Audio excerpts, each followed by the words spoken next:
For 30 days, I logged my calories, my steps, my sleep, my weight, even my mood, every single day. No exceptions, no skipped entries.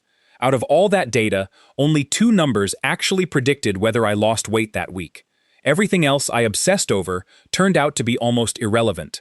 If you've ever downloaded a tracking app, used it religiously for 4 days, and quietly let it die on your home screen, you're not undisciplined.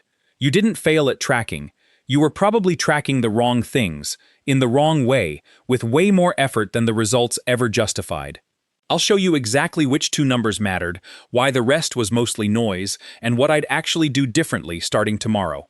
Everyone tells you to just track your food, like it's a simple switch you flip and results automatically follow.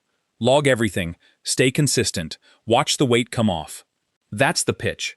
But if you've actually tried it, you know the real story looks nothing like that. You're diligent for a week and a half, weighing food, logging every snack, checking macros, and then life happens. A busy week, a weekend trip, a bad day. And the app just sits there, untouched, notification badge climbing. That's not a willpower problem. It's a data problem. And more specifically, it's a design problem in how most of us are told to track. Research on mobile weight loss tracking found that fewer than half of participants were still logging their food by week 10 of a 6-month program. Not by month 6, by week 10. Diet tracking drops off faster than almost any other habit people attempt to build, which tells you the standard advice is missing something important. So instead of asking the usual question, should I track, yes or no, I wanted to find out something more specific. Which individual things, tracked consistently over time, actually correlate with real results? And which ones was I burning energy and willpower on for essentially nothing? I ran the experiment on myself for 30 straight days, logging 5 separate metrics without skipping a single one. Here's exactly what moved the needle, what didn't move anything at all, and what genuinely surprised me by the end. Finding #1. Tracking eating occasions mattered more than tracking exact calories. Claim, you don't need perfect calorie math down to the gram. You need to consistently log when and roughly what you eat, and that alone creates most of the value. Science or proof. A study comparing different definitions of tracking adherence found that logging at least 2 eating occasions a day was the single strongest predictor of weight loss at 6 months, stronger than any measure based on hitting an exact calorie number. Precision wasn't the variable that mattered. Consistency of the habit itself was. Real world. I used to obsess over getting my calorie count precisely right, weighing individual ingredients, adjusting for cooking oil, recalculating if I was even 10 calories off from my target. That obsession is exactly what made me quit by day 9, every single time I'd tried before. It wasn't sustainable, and honestly, it wasn't even necessary. This time, I dropped the perfectionism entirely. I just logged breakfast and dinner, roughly, every single day. A quick photo or a rough estimate. Nothing more precise than that. That was enough to create a real signal I could actually act on. Transition. But logging food wasn't even the habit that stuck the longest across the full 30 days. That title goes to something almost nobody talks about, because it doesn't feel like real tracking at all. Finding #2. Step count adherence outlasted every other habit I tracked. Claim. Out of every metric on my list, walking was the easiest habit to stay consistent with by a wide margin. And that consistency alone turned out to be genuinely valuable, independent of anything else I was doing. Science or proof. Research comparing different self-monitoring behaviors during a 12-month weight loss trial found physical activity tracking had the smallest drop-off over time, followed by self-weighing, while diet logging declined the fastest of the three. The easier the behavior, the longer people stuck with it, which sounds obvious once you hear it, but almost nobody designs their tracking system around that fact. Real world.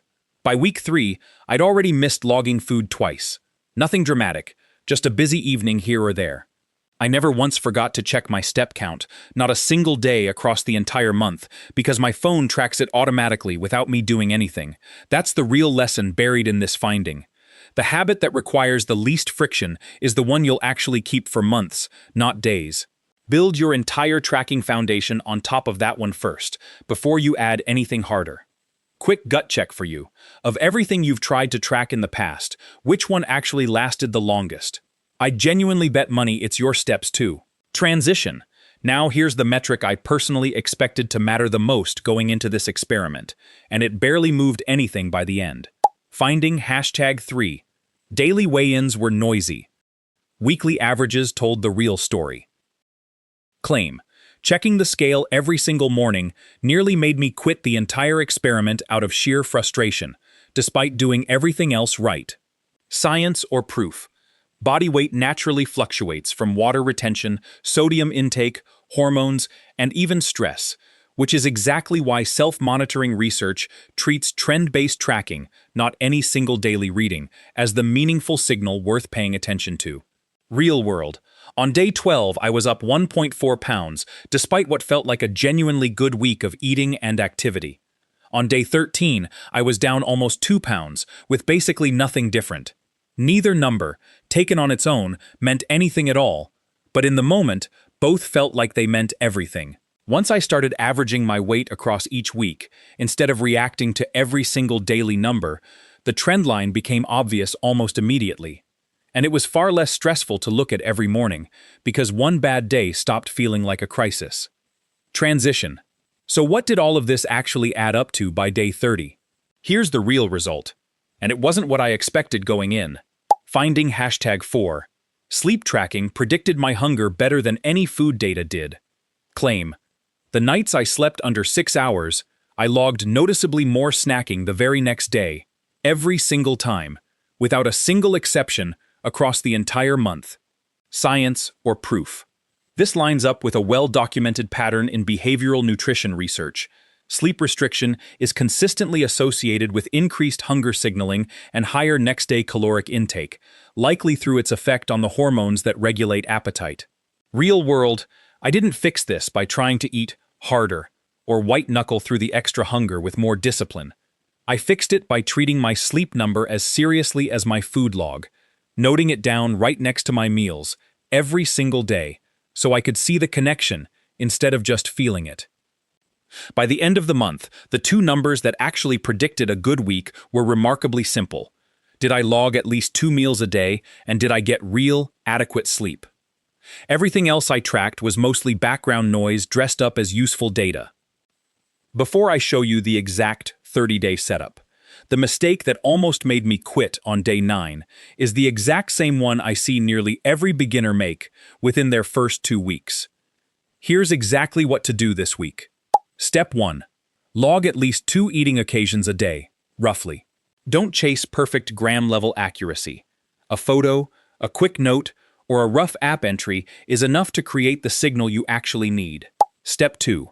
Let your steps track automatically. Use your phone or a basic tracker you already own. This is your lowest friction habit by far, so let it run quietly in the background, without adding extra effort or willpower to it. Step 3. Weigh in daily if you want to, but only look at your weekly average. Skip the daily emotional reaction entirely. Check the actual trend every 7 days instead, and ignore the noise in between. Step 4. Write down your sleep hours, right next to your food log, in the same place. You'll start noticing your own personal patterns within about a week, without needing a fancy wearable or app. Step 5. Drop any metric that isn't giving you useful information after 2 full weeks of tracking it. If you're not actually using the data to make a decision, stop collecting it. Tracking should serve you, not become another chore competing for your time and attention. This isn't about tracking everything forever, and it was never supposed to be. It's about figuring out the 2 or 3 numbers that actually tell you the truth about your progress, and letting go of the rest without guilt.